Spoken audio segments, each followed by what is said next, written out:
Good morning, everybody. Thank you, Martina and Elaine, for inviting me to come to speak with you today. I was able to attend the other 3 presentations in this series over the past month, and I hope that my comments today are helpful in providing another perspective. It is clear from the presentations and the audience questions over the past weeks that we are a diverse group of people. Many of you have been working to achieve a just peace in Palestine, Israel for many years. Others here are just becoming familiar with the issue. Some of us identify as human rights activists, others as Palestinian rights activists, others as supporters of Israel, or some combination of these. And I would guess that some people don't know what to think, but want the violence in Palestine, Israel to end. It is my hope that this morning's conversation and this series of presentations will lead all of us to be better informed, strengthened in our commitment to do the work for a just peace, supported by each other, and have ideas of how we can make a positive difference. My plan for this morning is to share with you a bit about my recent journey to this troubled land, what I saw and experienced, and thoughts about what we can do here in the U.S. to support a just peace. In that my time was spent in the West Bank, I will not be spending much time talking about Gaza this morning. But as most of you probably know, the International Court of Justice in The Hague yesterday ordered Israel to prevent acts of genocide against Palestinians and do more to help civilians, although it stopped short of calling for a ceasefire. More than 26,000 people have been killed, over 64,000 people wounded, and over 8,000 people are missing from Israeli attacks on Gaza since October 7th. The revised death toll from the October 7th Hamas attack on Israel stands at 1,139 people and over 8,700 people injured.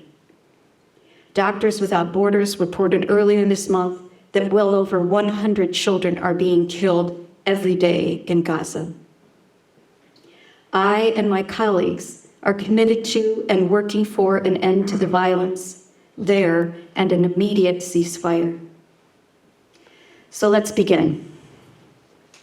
When talking about Palestine, Israel, the question is always where to begin, for where you to begin can have an enormous impact on how you see what is going on right now.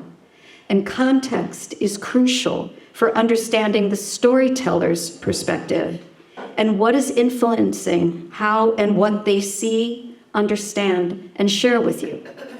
I will give you a brief background on me so that you can more critically listen to what I say and be able to think about how this one person's experience and perspective are shaping their narrative. My connection with Israel started as a child. Like most Jews of their generation, my parents were enthusiastic supporters of the State of Israel, and we grew up with a strong belief in and commitment to the state as the rightful national home of the Jewish people. The context to that possession, from our perspective, as American Jews, was World War II and the Holocaust. We believed that we had earned the right to our own country with the deaths of 6 million of our people.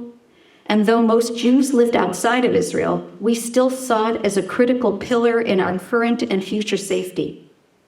If another Holocaust were to be threatened, we were taught that we could always run to that country that was there for us as Jews. My family was not in the Holocaust. We were from what was then the Soviet Union. But as my Russian, Ukrainian relatives will tell you, they did not feel that they were Russians, given that they carried the stamp Jew in their passports.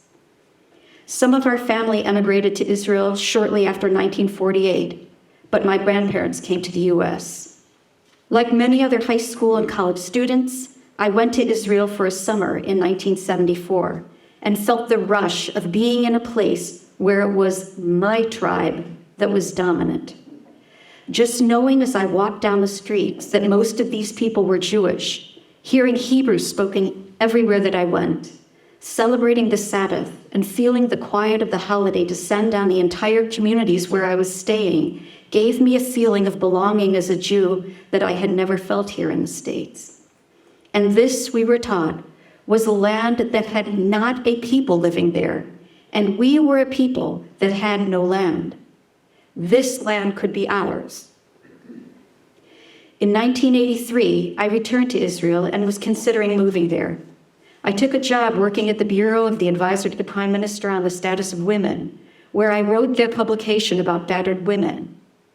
I had no previous knowledge about the high rates of domestic violence in the country and its critical connection with the militarization of the entire society.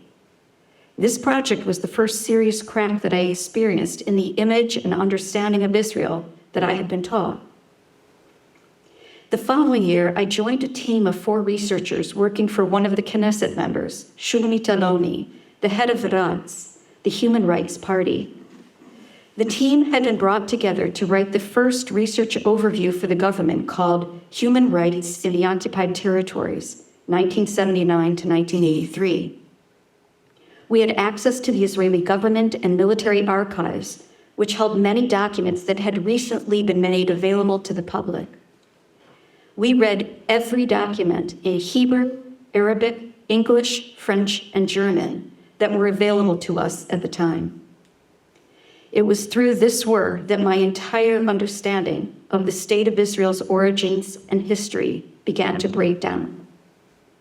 I learned that there had been 750,000 Palestinians living on this land before 1948, and that we engaged in horrendous ethnic cleansing to make this land our own. I was shaken to my core by the words of my own Jewish Israeli heroes, including this quote by David Ben-Gurion, the first Prime Minister of Israel. In our political argument abroad, he said, we minimize Arab opposition to us, but let us not ignore the truth among ourselves. I insist on the truth, not out of a respect for scientific, but political realities. When we say that the Arabs are the aggressors and we defend ourselves, this is only half the truth. The fighting is only one aspect of the conflict, which is, in its essence, a political one. And politically, we are the aggressors, and they defend themselves. And this was by, again, David Ben-Gurion, the Prime Minister, the first Prime Minister of Israel, and he said this in 1938 at a political convention prior to the establishment of the State of Israel. I ended up moving back to the US, and in 2002, a group of us from Oak Park created CJPIP, the Committee for a Just Peace in Palestine, Israel, to educate and activate people in our communities about the reality of life in Palestine, Israel, as we ourselves were continuing to learn from Palestinian, Israeli, international, national, and local journalists, activists, educators, researchers, artists, and community members. This past March, I decided to go to Palestine, Israel. I had wanted to return for many years to do peace work there, to help ground and inform the work that we were doing here, and the time was right for me. I contacted an Israeli colleague who was working for the New Israel Fund, an Israeli philanthropy with an activism arm focused on democracy and human rights. What I would do was uncertain, but it likely would include being a part of something called protective presence, in which Israeli and international activists act as a buffer between the Israeli military, police, settlers, and the Palestinians. The protective presence strategy has been used increasingly over the past few years due to the uptick in settler attacks and military raids. When Palestinians resist these assaults through protests and the courts, they are often met with violence from the Israeli military, police, and settlers.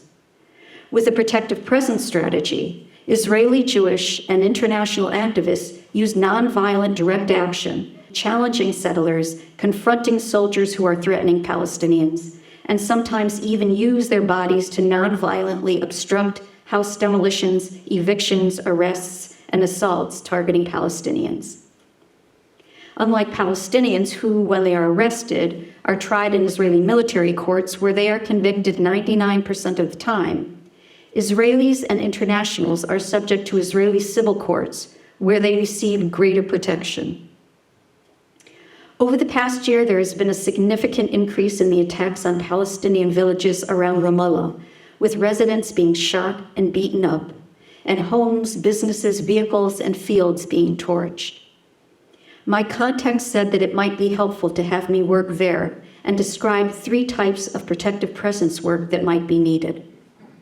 1, the Israeli army was regularly breaking into Palestinian homes at night, ransacking them, and taking people, men, women, and children, to prison, most of whom are there under administrative detention without ever being charged. Having Israeli Jews and internationals sleeping in Palestinians' homes sometimes decreased the level of violence by the Israeli army. Not always, but enough to make that a needed action. 2, it was also going to be olive harvest season, and having internationals and Israeli Jews accompany the farmers sometimes deterred the attacks from the Israeli settlers who were trying to prevent the Palestinians from harvesting their olives. The settlers are often guarded by Israeli soldiers who will fire upon Palestinians if they resist the settlers' attacks. And finally, accompanying Palestinian children to their schools was a needed protective presence action, since they were being threatened and attacked as they walked from their homes. I was to fly to Israel on October 7th, find my way to East Jerusalem, and get on to the West Bank, and then contact my contact for further directions of where to go. When I arrived in Israel, I was picked up at the airport by a young Israeli friend. I had arranged to stay with her for one night and head out the next day.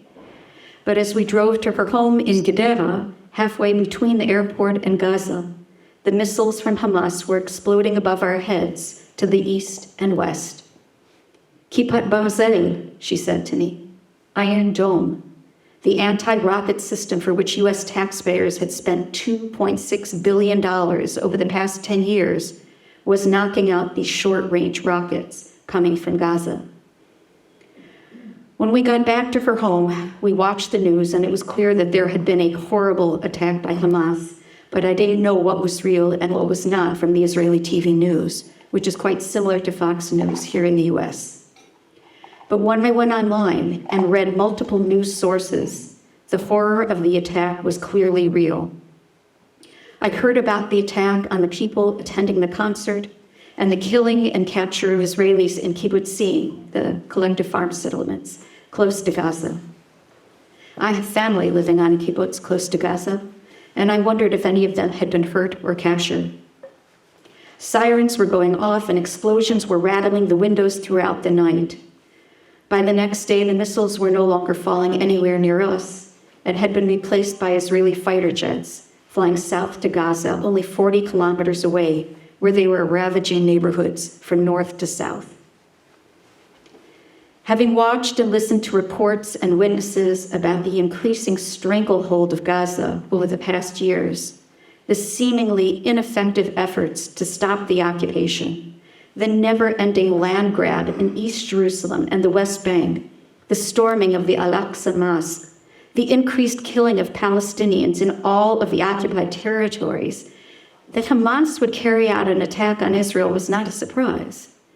But like everyone else, I was shocked and horrified by their mass slaughter and kidnapping of Israelis, and I was mystified at how they had been able to reach so far into Israel. And there were still Hamas militants at large.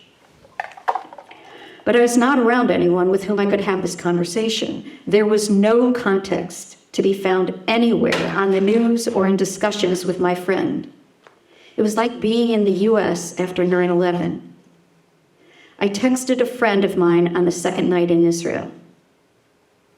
I said, as you can imagine, the coverage on the televisions here are completely without any context, rather than the rightful horror, outrage, fear, and grief of the Jews, coupled with racist and dehumanizing characterizations of Palestinians.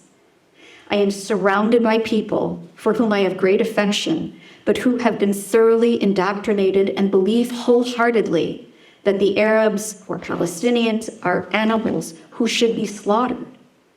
But I also am watching as my friend is crying, and I know that she sleeps with a knife in her bed. She is terrified for herself and her children.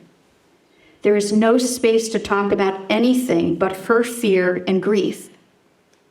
Learning how to listen intently to these fears and beliefs and responding in a way that has the potential to at least raise questions has taken more patience and grounding than I thought I had in me.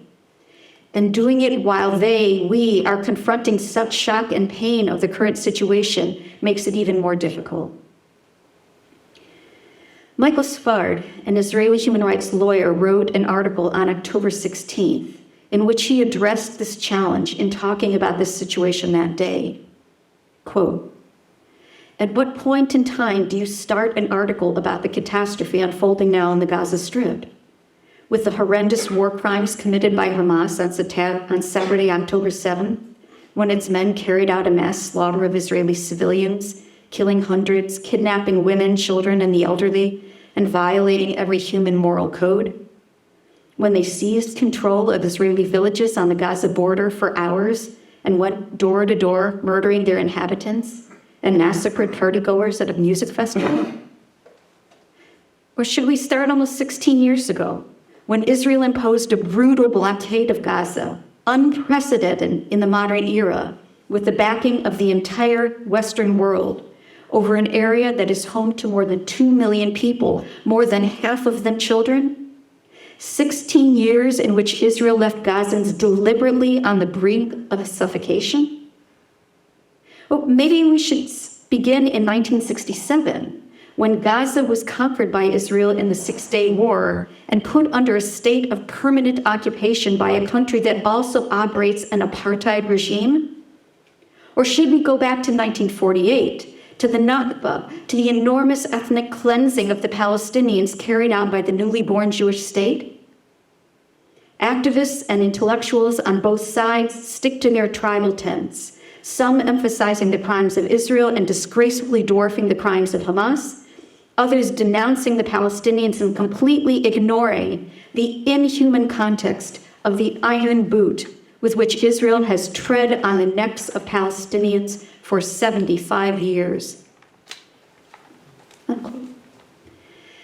I share this with you because the theme of being able to recognize the pain and anguish of one group at the same time that you hold the pain and anguish of another, recognizing the radically different situations being faced by both groups, but we're trying to put a rank order to the fear and grief seems ludicrous. This theme and challenge kept coming up for me throughout the 5 weeks that were just beginning. On October 9th, 2 days after arriving, my contact told me that there was a change in the needs of internationals and Israelis doing peace work in Palestine, Israel. Rather than working in the small towns around Ramallah, activists were being mobilized to support Palestinian Shepherds in the West Bank. I knew what this was about. 3 days before I left for Palestine, Israel, the New York Times had published an article in which they described how Palestinian shepherding communities are being pushed out of their villages by Israeli settlers. Kaplan, an Israeli organization that monitors settlements, had reported that Israeli settlers were establishing large numbers of herding outposts near Palestinian villages, 20 or more than in 2023 alone, covering more than 140 square miles of land where Palestinians were living. This massive land grab has been happening for decades, but the rate of land theft had increased dramatically over the past few years, and with all eyes on Gaza, the land grab was skyrocketing. So when my contact asked if I would be willing to join with the Protective Presence activists working with the shepherding communities, I said yes. I spent time in 4 shepherding communities in the central and northern Jordan Valley during the 5 weeks that I stayed in Palestine, Israel. Wadi Sik, Ain al-Rashash, Al-Marajat, and Al-Farisiyya. The work was similar in each of the villages. Much of the time was spent sitting in tents or under a tree, watching the hills where Israeli settlers had built their encampments or full-blown settlements overlooking the Palestinian villages. Sometimes we would see them watching us in the village, standing in or near their trucks, often with weapons in full view. We never knew when they would come into the villages nor what they would do. Sometimes they would drive their tractors, trucks, or ATVs down the hills and stop, watch us, and then return to the hilltops. Other times they'd drive into the villages, pull their vehicles within yards of us, get out, walk through the tents and homes, shouting at the Palestinians, always brandishing their automatic weapons and threatening to destroy their homes or kill them if they don't leave. While some of the time the aggression would end with threats, at other times there was serious physical violence. The shepherds also asked for activists to accompany them as they took their sheep and goat herds out to graze. Because much of the land around their villages where they had at one time grazed their flocks was now taken over by the settlers, they had to walk far from the villages to find somewhere for the animals to eat. We would sit in the valleys for 4 to 5 hours. Sometimes it was peaceful. Other times, the settlers would drive their vehicles into the middle of the herds, blow their horns or fire their weapons, and frighten the animals so that they would run off. At times, they attacked the shepherds, shooting them and beating them. Settlers also came into the villages and destroyed solar panels, smashed windows, broke water pipes, and destroyed the large tanks that were trucked in to provide water for the villagers and their animals. Natural wells that Palestinians had used for years have been filled with boulders by the army, while settlers have commandeered other springs and pools, refusing to allow the Palestinians to access them. So all water has to be purchased and trucked into the villages. In one village in the northern Jordan Valley, we could see a new water pipe being installed by the municipality. Then it will only be for use by Jewish settlements. Besides destroying property, settlers regularly steal Palestinians' animals, and there is nothing that the Palestinians can do to stop them. One afternoon in Farisiyya, in the northern Jordan Valley, a settler came into the village and stole the tractor. The only way that the villagers could retrieve the tractor was to go to the police and pay a large sum of money for trumped-up charges. Another day, a couple of the settlers went to the land of the farmer living next to the shepherd's village and stole his 50 cows. They simply went into his pastures and brought his cows to an area near the settlement and said that the cows were theirs. The farmer called one of the shepherds to tell him what had happened, and the shepherd told us, the activists. There were 5 of us in the village that day, so 3 of us drove over to the area in the hills where the cows were taken, while 2 of us stayed to watch in the village. The 3 who left went to take pictures of the cows to document the theft and be able to present evidence to the police. But a group of the settlers decided not to allow this, and they attacked the activists, bashing in the face of one of them and roughing up the other 2, stealing their phones as well as throwing a huge rock through the car's back window, destroying the back of the car. I share this story with you not only to give you a sense of the wanton theft that takes place, but also because you may be wondering why we did not contact the police. We did. We called the police when we heard about the theft of the cows, and after the 3 activists were attacked, we called them again. The police station is about 15 minutes away from the settlement in the Palestinian village. 2.5 hours later, a police officer showed up, went up to the settlement, had coffee with them by his own account, and came down again a while later, refusing to even allow us to file a police report. Activists who have been doing this work for years told me that in the past there had been some police officers or army soldiers who would speak to the settlers when they were harassing or attacking the Palestinians. But this was not something that I observed in the 5 weeks that I was there.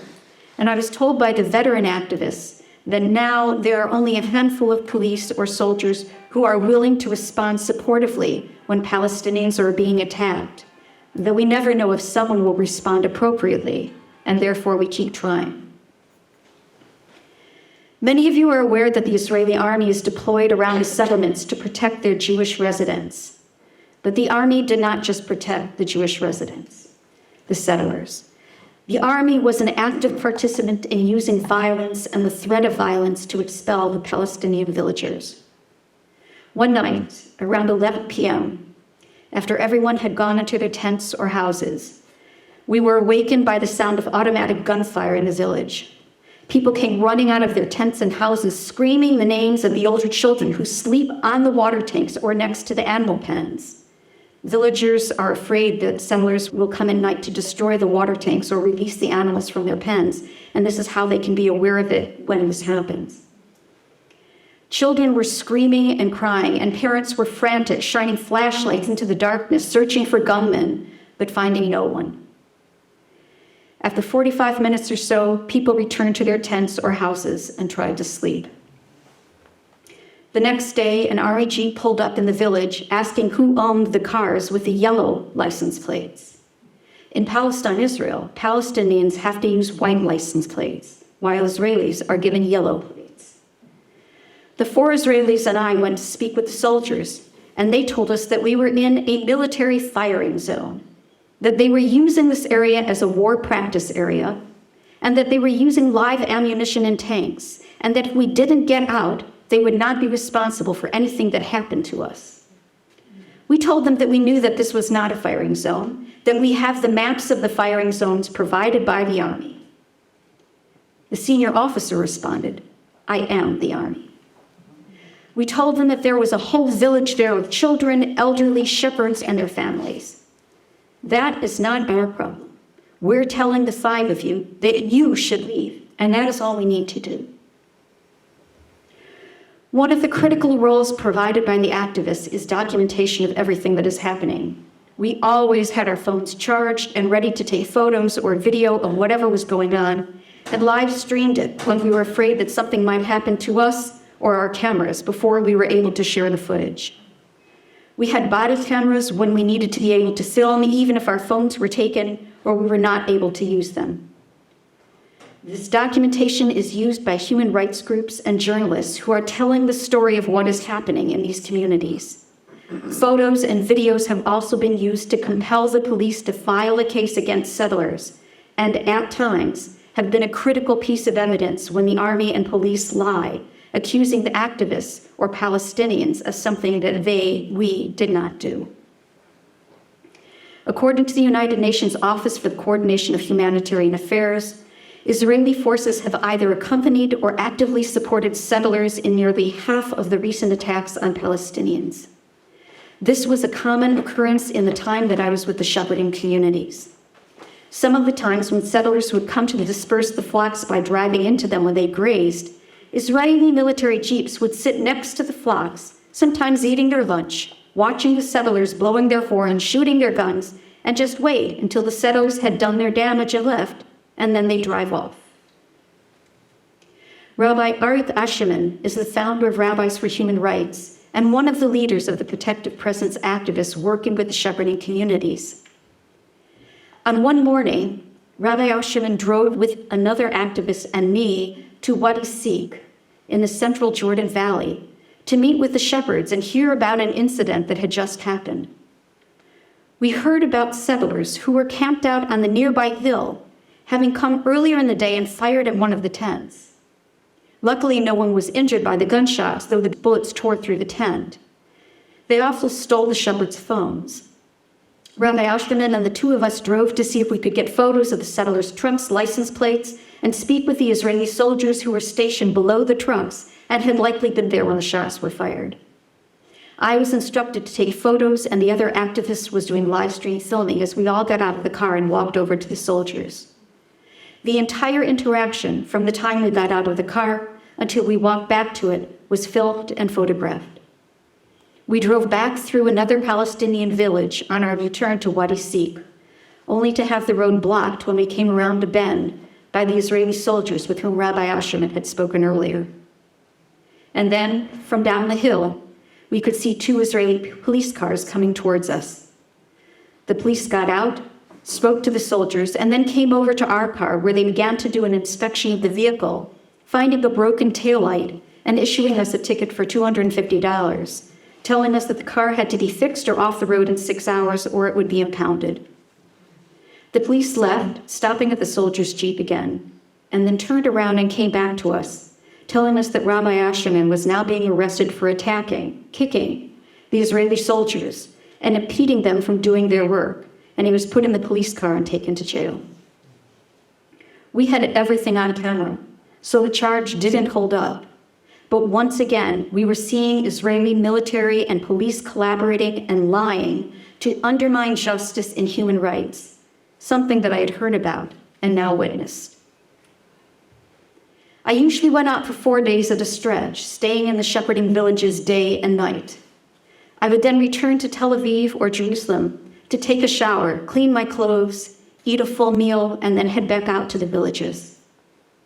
One day when I was back in Tel Aviv, I received a text from another activist who lived in Tel Aviv and knew that I had come back for the day, asking me if I wanted to join her on Kaplan that evening. Kaplan is a major street in Tel Aviv where the huge anti-government democracy demonstrations were taking weekly prior to October 7th. It had been transformed into a new anti-government protest, demanding that Israel's leaders do more to free the hostages being held in Gaza. I was glad that she asked and wanted to go with me. It was an intense, somber, and powerful experience. Large posters of all of the Jewish hostages, along with their names, ages, and where they are from, lined both sides of the street and were hanging from light posts and plastering bus stands. Many protesters and the families of the hostages kept a vigil there all day and evening. I sat in a tent with Shmuel Brodich, whose daughter and 3 grandchildren had all been abducted from their home. He gave me a pin to wear that has all of their photos on it. We just sat there and listened and told him that we would work for a ceasefire, a just peace, and their release. It was heartbreaking. I looked at all of the photos, children, elderly, people of every age, and of course I thought that this could be my family. The fear and dread were everywhere. As we walked away, the sense of despondency that I'd kept at bay for weeks starting seeping into my soul. Talking about the fear and dread being faced by the Palestinians as well was not an option in these tents. And that awareness of the incredible difficulty of holding both groups' pain and suffering, not engaging in a false equivalence that Palestinians as a people and Israelis as a people were facing the same level of threat or danger, but recognizing that there was an overwhelming sense of grief and loss and fear for both peoples, led me to retreat into myself for a day, trying to figure out how to put one foot in front of the other. Most of the activists with whom I was working had connections to someone who was either killed or kidnapped, whether or not they were family of them. They would rotate on and off shifts to attend funerals or just for some time to be quiet. It was helpful to talk with them, but it's not as if they had it down, this balancing of compassion, commitment, understanding. It never got easy. It isn't easy now. Between October 7th and the beginning of November, at least 370 Palestinians have been killed on the West Bank, including more than 100 children, and more than 4,200 have been injured. Between October 7th and the beginning of November, more than 800 Palestinians have been forced off their lands in the West Bank. I don't know how many have been exiled in the past 2 months. We are hearing reports that Israeli forces are raiding locations across the occupied West Bank and occupied East Jerusalem. Of the 4 villages where I worked, 2, Wadi Sig and Ain Rashash, no longer exist. In Ain Rashash, the army put boulders in the road that lead to the village, preventing water from being able to be brought in. Once that happened, it was a matter of days until the villagers could no longer survive with their herds. They had to leave. Wadi Sig had a far more violent end. Settlers and army soldiers came into the village one afternoon after having threatened the villagers in the previous days and having told them to leave. They blindfolded, beat, tortured, and attempted to sexually assault the Palestinians. Blindfolded, zip-tied, and roughed up the activists. and held all of them for hours in buildings or animal pens in the village. When they were finally released, the Palestinians were so severely hurt they had to be hospitalized. Al-Marajat, located in the central Jordan Valley between Ramallah and Jericho, asked the activists to stop coming. The level of violence from the settlers was escalating rapidly, and the settlers were particularly incensed at the presence of the activists, who they considered to be traitors. The Palestinians felt that our presence might be exacerbating the violence, and so we left, though we are still in contact with them, and they are still there. A couple of weeks ago, I received a video from one of the Al-Marajat villagers showing the settlers who had come at night, running through their tents, screaming at them and attacking them with wood batons and automatic weapons. And in Al-Farisiyya, the violence is escalating.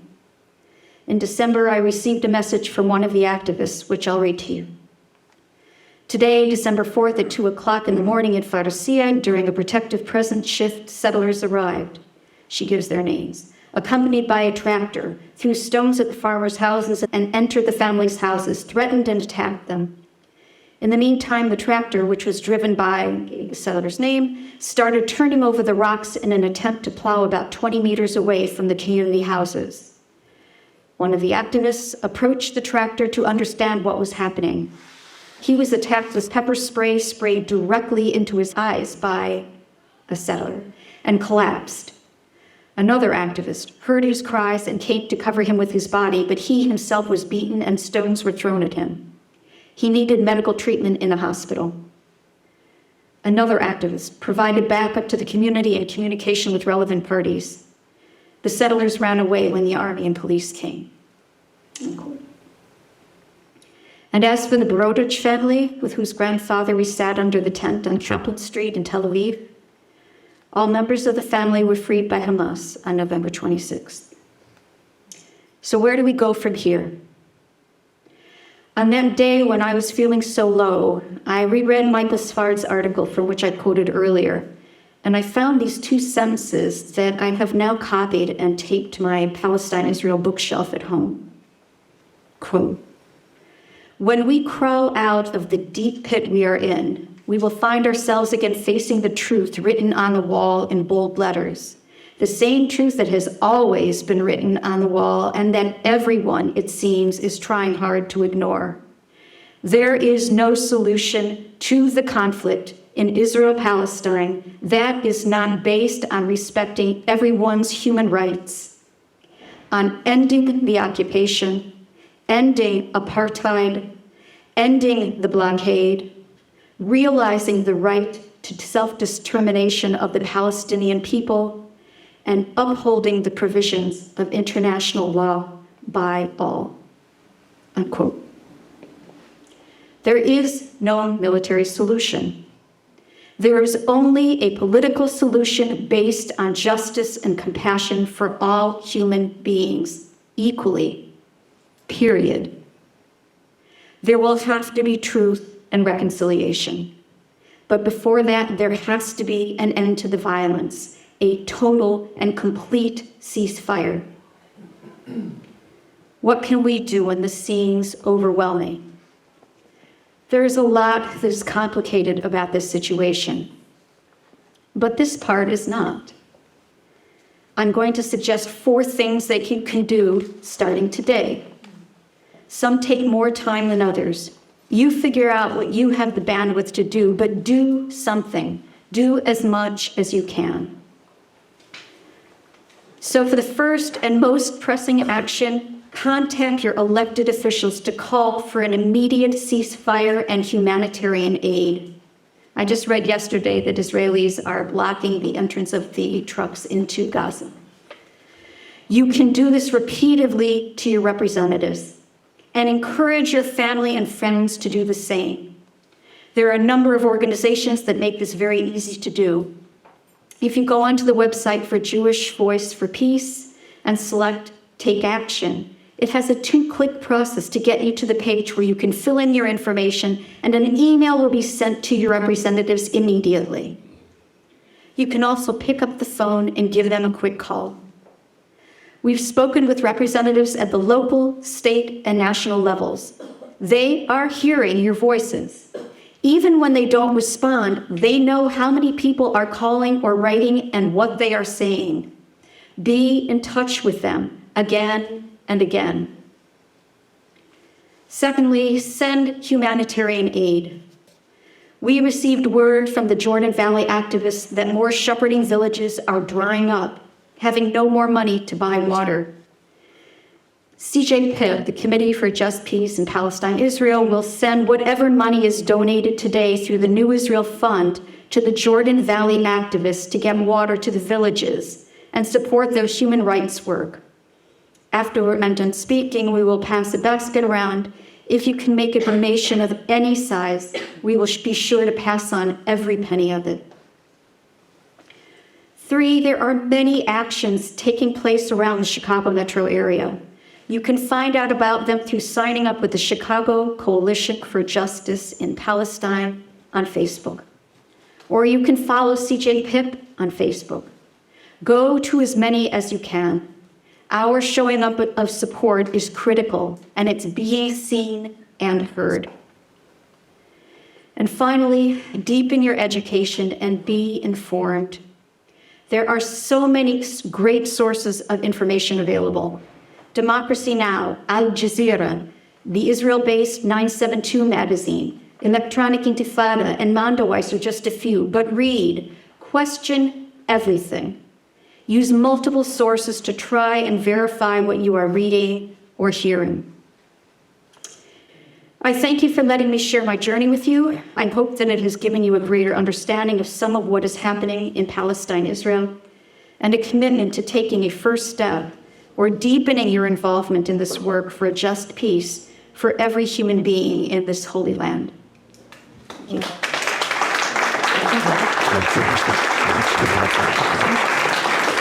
Thank you, Rebekah.